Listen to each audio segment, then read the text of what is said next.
English paper mock 2 का हम देखेंगे अभी इसके आंसर्स। तो फर्स्ट हमारे पास ये पोइट्री थी, जिसमें पहला था कि सेंट्रल थीम ऑफ पोएम क्या है, कि आइडेंटिफाइंग द लॉस्ट चाइल्डहुड। ये वो जानना चाहता था, memory of the poets childhood नहीं है। आइडेंटिफाइंग द लॉस्ट चाइल्डहुड, तब पोएट ने उसके हिसाब से रखा था कुछ चीज़ें, लेकिन इससे वो किसी ना किसी तरह से दूसरों को भी याद दहानी कराना चाहता था, बचपन की यादें। तो इस वजह से उसका मेन सेंट्रल थीम ये था। उसको उसका एक्सप्रेस नहीं करना था, हालांकि उसने कुछ चीज़ें उसकी बताया है, लेकिन उसका सेंट्रल थीम ये था। दूसरा है कि poet dash when he lost his childhood, तो रियलाइज ये गलत है। इस ड्यूमफॉन्डेड, डमफॉन्डेड ड्यूमफॉन्ड, जो इसका प्रोनाउंसिएशन देखना है कि पोएट डमफॉन्डेड हो गया जब उसने चाइल्डहुड खो दिया। तो यहाँ पर कहीं आया था कि हमें देखना है डमफॉन्डेड।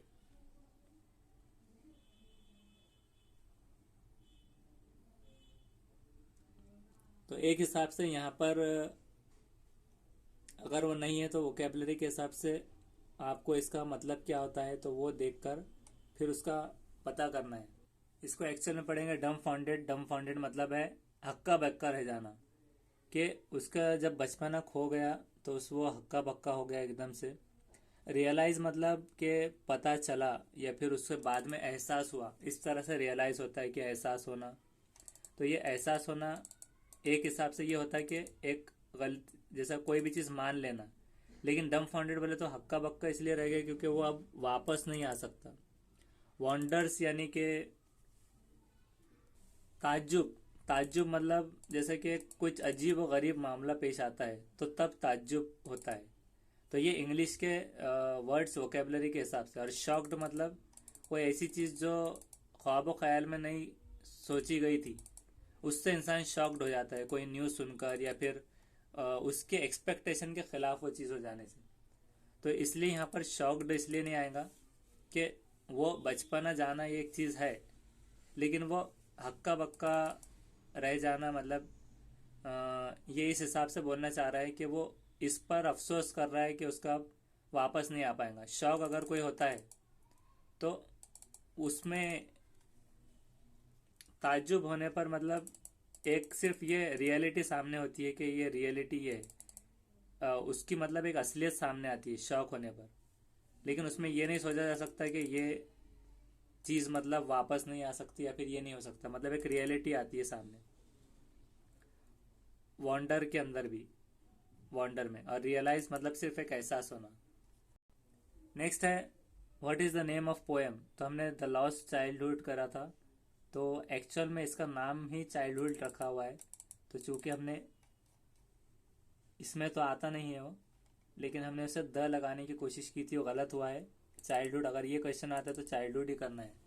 आमतौर से जैसे कि जो स्टोरीज वगैरह होते हैं उसके साथ में द चाइल्डहुड होता है, लेकिन इसमें सिर्फ चाइल्डहुड है। नेक्स्ट है which of the following made the poet question his faith more rationally. तो हमने किया था सेंस ऑफ रियलाइजेशन, तो ये गलत है। इसमें है right answer education. Education poet को क्वेश्चन, पोएट का जो क्वेश्चन था उसको फोर फेथ को मोर रैशनली उसने बढ़ाया।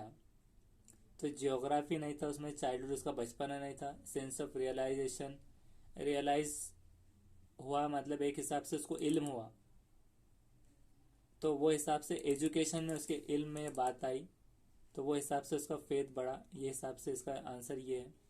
नेक्स्ट है the poet realise that he could form his own. अब यहाँ पर रियलाइज कर रहा है वो कि ये कर सकता था खुद का क्या, तो थॉट्स एंड एक्सप्रेशन, एक्सपीरियंस नहीं, यूनिक डिसीजन, कि एक अलग डिसीजन, कि खुद का अपना एक ऐसा फैसला कि जिससे वो बड़ा हो सकता था। मतलब खुद की मर्जी पर अगर काश होता बड़ा होना नहीं होना, तो वो यूनिक डिसीजन अपना सकता था जो किसी के पास नहीं है।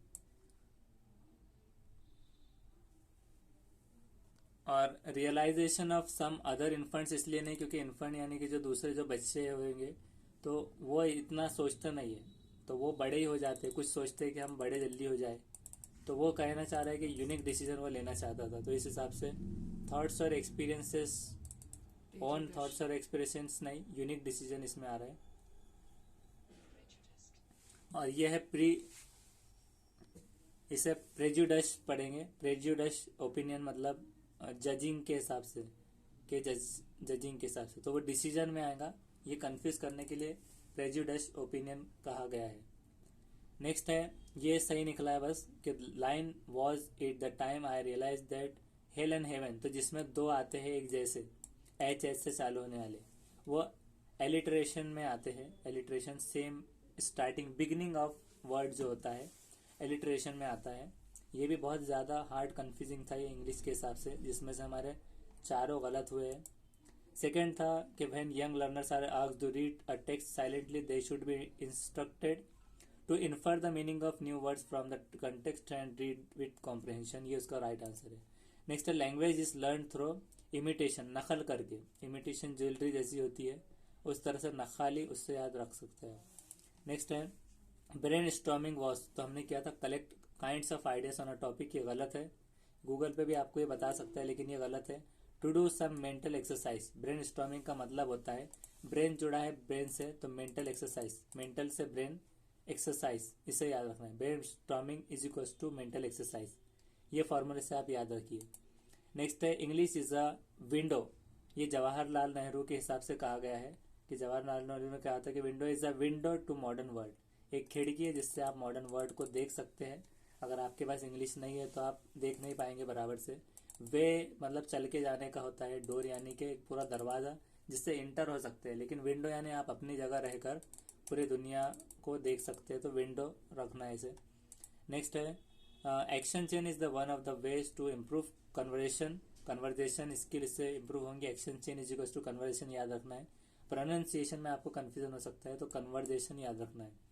नेक्स्ट है, this is pre request to learn language, तो लर्निंग लैंग्वेज मोटिवेशन एक है, मोटिवेशन पहले होना चाहिए, तो ये राइट आंसर है। नेक्स्ट है, which aspect of writing skill is most important, तो हमने किया था मैकेनिकल ब्यूटीफुल राइटिंग प्रैक्टिस, तो ये गलत निकला है। इसका राइट आंसर है return expression of their experiences, के तजुर्बे के हिसाब से उनके रिटर्न एक्सप्रेशंस स्किल्स के हिसाब से। नेक्स्ट है question number 9, phonic method gives importance to sound, ये करेक्ट आंसर है। नेक्स्ट है, reading by the teacher before the class is known as model reading, ये भी करेक्ट है।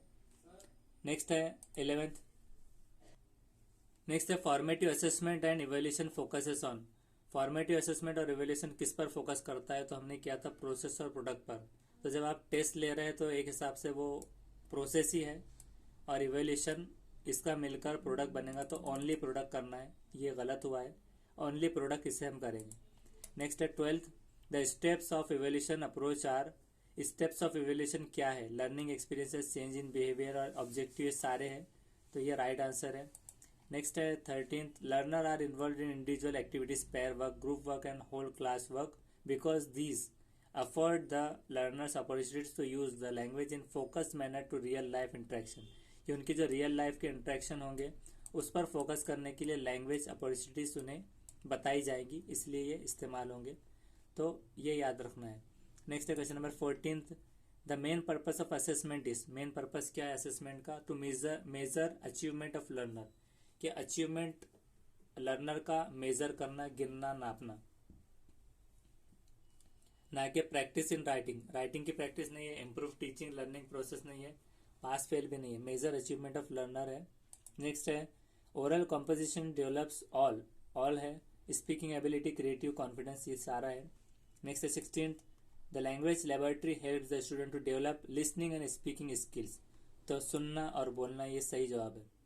नेक्स्ट है, लिंग्विस्टिक कम्युनिकेशन अप्रोच डेवलप्स, तो हमने स्पीकिंग किया था, ये सही आंसर है। ये भी सिर्फ बोलने में आएगा, क्योंकि सिर्फ लिसनिंग से फ़र्क नहीं होगा। कम्युनिकेशन जब होता है वो बातचीत पर डिपेंड होता है, जिसमें राइटिंग रीडिंग नहीं आता, तो लिंग्विस्टिक कम्युनिकेशन लैंग्वेज का कम्युनिकेशन स्पीकिंग स्किल बढ़ाएगा।